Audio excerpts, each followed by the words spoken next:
News में लगातार हम बात करें उड़ीसा की, जहां पर बड़ा रेल हादसा हुआ है। तीन ट्रेनें आपस में टकराई और इसमें मरने वालों का आंकड़ा भी लगातार बढ़ रहा है, संख्या बढ़ रही है। बालासोर हादसे में 288 हो गई है यात्रियों की मौत, और ऐसे में रेल हादसे में 900 से ज्यादा लोग घायल हुए हैं, जिन्हें अलग अलग अस्पतालों में भर्ती किया गया है। 900 से ज्यादा लोग घायल हैं, 288 लोगों की मौत हुई है।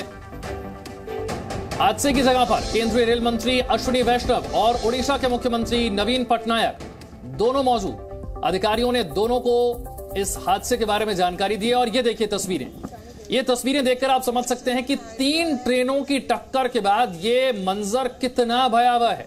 ये जो ट्रेनें आपको नजर आ रही हैं, इसमें 2 पैसेंजर ट्रेनें हैं, एक हावड़ा एक्सप्रेस है, एक कोरोमंडल एक्सप्रेस है, और साथ ही जो तीसरी आपको नजर आ रही है वो गुड्स ट्रेन है। एक बार फिर से जरा बड़े स्क्रीन पर आपको दिखाने की कोशिश करते हैं यह हादसा कैसे हुआ, और इस हादसे के बाद जो तस्वीरें सामने आ रही हैं वो कितनी डराने वाली है, कितनी भयावह। ये देखिए, आपको इन तस्वीरों के माध्यम से समझ में आएगा कि जब 3 ट्रेनें आपस में टकराती हैं तो यह मंजर कितना भयावह होता है। ये 2 पैसेंजर ट्रेनें हैं और एक गुड्स ट्रेन आपको नजर आएगी।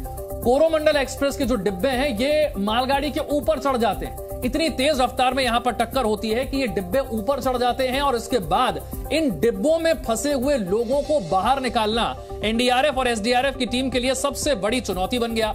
14 घंटे से ज्यादा का समय हो गया है रेस्क्यू ऑपरेशन को चलते हुए, लेकिन अब तक ये रेस्क्यू ऑपरेशन पूरा नहीं हुआ है, अभी तक खत्म नहीं हुआ है। रेस्क्यू ऑपरेशन अभी जारी है। एक बार फिर से जरा इस तस्वीर के माध्यम से समझिए कि कैसे ये टक्कर होती है, और हादसे के बाद ये जो डिब्बे जहां तहां आपको नजर आ रहे हैं, इसकी वजह क्या है। 3 ट्रेनें यहां पर एक साथ टकराती हैं, एक है कोरोमंडल एक्सप्रेस, दूसरी है हावड़ा एक्सप्रेस, और तीसरी एक गुड्स ट्रेन। 2 पैसेंजर ट्रेनें, एक गुड्स ट्रेन, इन तीनों की टक्कर, और इस वजह से 288 लोगों की मौत अब तक हो चुकी है। ये देखिए, पहली बोगी, दूसरी बोगी, तीसरी और चौथी, एक एक करके बोगियां देखिए, इनकी हालत देखिए और समझिए कि यह टक्कर कैसी थी। इस टक्कर के बाद की स्थिति क्या है, क्यों अब तक रेस्क्यू ऑपरेशन पूरा नहीं हो पाया है। वजह है ये, एक के ऊपर एक डिब्बे चढ़ गए हैं। जब यहां पर टीम रेस्क्यू के लिए पहुंचती है तो सबसे बड़ी चुनौती यही होती है कि डिब्बे के अंदर कैसे पहुंचा जाए। इसके बाद जो लोग यहां पर फंसे हुए हैं वो इस स्थिति में है कि इन्हें बाहर निकलते वक्त इन्हें कहीं और चोट ना पहुंचे, इसका और ध्यान रखना होता है। इसीलिए 14 घंटे से ज्यादा का समय हो गया है रेस्क्यू ऑपरेशन चलते हुए। और जरा रेस्क्यू टीम के सामने चुनौती देखिए, ये देखिए, ये किस तरह से डिब्बे एक के ऊपर एक चढ़े हुए हैं। ये तरफ जो आप देख रहे हैं ये कोरोमंडल एक्सप्रेस है, यहां पर नीचे की तरफ हावड़ा एक्सप्रेस नजर आती है, इसी के बगल में आपको एक गुड्स ट्रेन नजर आएगी। ये तीनों आपस में जब टकराती हैं, डिब्बे एक के ऊपर एक चढ़ जाते हैं, और फिर वो भयावह मंजर नजर आता है। कल शाम 7 से 7:30 के बीच यह हादसा होता है। 14 घंटे से ज्यादा का समय रेस्क्यू ऑपरेशन को हो गया है। केंद्रीय रेल मंत्री खुद यहां पर पहुंचे, उन्होंने बताया कि हादसे की तह तक तो हम जाएंगे, हादसा कैसे हुआ वहां तक हम पहुंचेंगे, लेकिन अभी प्राथमिकता यह है कि घायलों जल्द से जल्द इलाज मिल सके, उन्हें अस्पताल पहुंचाया जा सके। ओडिशा के मुख्यमंत्री खुद पहुंचे, क्योंकि यहां पर राज्य सरकार की भूमिका बहुत बड़ी है, घायलों की संख्या बहुत ज्यादा है, और ऐसे में जो नजदीकी अस्पताल है वहां तक उन्हें पहुंचाना, उन तक इलाज पहुंच पाए, उनके रिश्तेदारों तक, उनके परिजनों तक सही जानकारी पहुंच पाए। हेल्पलाइन नंबर जारी किए गए हैं। राज्य सरकार भी अपनी तरफ से कोशिश कर रही है कि उनके रिश्तेदारों तक, परिवार वालों तक सही जानकारी पहुंच सके।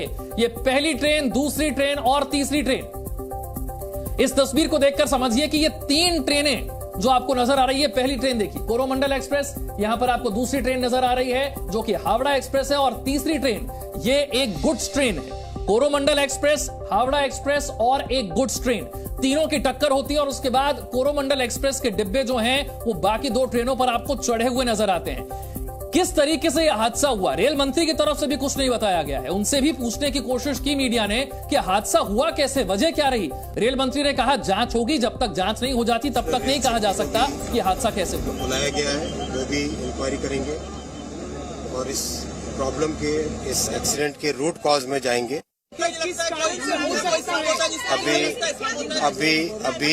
अभी सारा का सारा फोकस रेस्क्यू पे है, और कंप्लीट फोकस है जिस तरह से जिनके भी गहरी चोटें आई हैं उनको ठीक जगह पे पहुंचा के उनका इलाज कराया जाए, और परिजनों के पास ठीक खबर पहुंचे।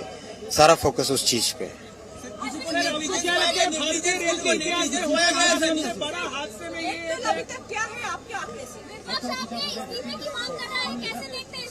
देखो, ये जिस तरह की घटना है, ये जिस तरह की दुर्घटना है, उस दुर्घटना में सबसे पहले हमारा फोकस रहना चाहिए मानवीय संवेदना। किस तरह से जिन परिवारों के मेंबर चले गए हैं, पहले उनके पास ठीक तरीके से पहुंचे। जो व्यक्ति आज घायल हुए हैं, उन घायलों का इलाज हो, सबसे पहले वो फोकस रहना चाहिए। राजनीति बहुत हो रही है, विपक्ष अपना इस्तीफे की मांग कर रहे हैं, क्या कहना चाहेंगे उन्हें? मैं यही कहूंगा कि अभी सबसे पहला फोकस रखें रेस्क्यू पे और रिलीफ पे। सर, एक अहम सवाल, कब तक ये रूट जो है फिर से ठीक हो जाएगा? तुरंत रेस्टोरेशन का काम तुरंत चालू होगा। जैसे ही कंप्लीट डिस्ट्रिक्ट एडमिनिस्ट्रेशन की तरफ से क्लियरेंस मिलता है, तुरंत रेस्टोरेशन का काम चालू होगा। ऑलरेडी जितनी भी रेस्टोरेशन के लिए मशीनें हैं वो डिप्लॉय करके सोरो में खड़ी है। अभी ऑलरेडी मैं रास्ते में देख के आया हूँ। क्या पहले डीरेलमेंट हुई, उसके बाद टक्कर हुआ? क्या पहले इंक्वायरी के बाद में ही सब कुछ पता चलेगा। अभी नहीं कहा जा सकता, इंक्वायरी के बाद में ही पता चलेगा। डेथ टोल के बारे में जरा जानकारी दे दीजिए। डेथ टोल डिस्ट्रिक्ट एडमिनिस्ट्रेशन और रेलवे एडमिनिस्ट्रेशन की तरफ से कंटिन्यूसली आपको अपडेट किया जा रहा है। उसी नंबर को आप लेके चलें। अभी कुछ भी कहना उचित नहीं है, इंक्वायरी होने दीजिए और सारा फोकस रेस्क्यू और जो घायल हुए हैं उनके इलाज पे फोकस करें सारा। सर, आपने क्या देखा, अभी भी कितने लोग फंसे हो सकते हैं? जानकारी आपको हाल अधिकारियों ने क्या दी? सब सारा का सारा फोकस मैंने कहा जैसे आपसे, रेस्क्यू और इलाज पे ध्यान दिया जाए, रेस्टोरेशन पे ध्यान देना।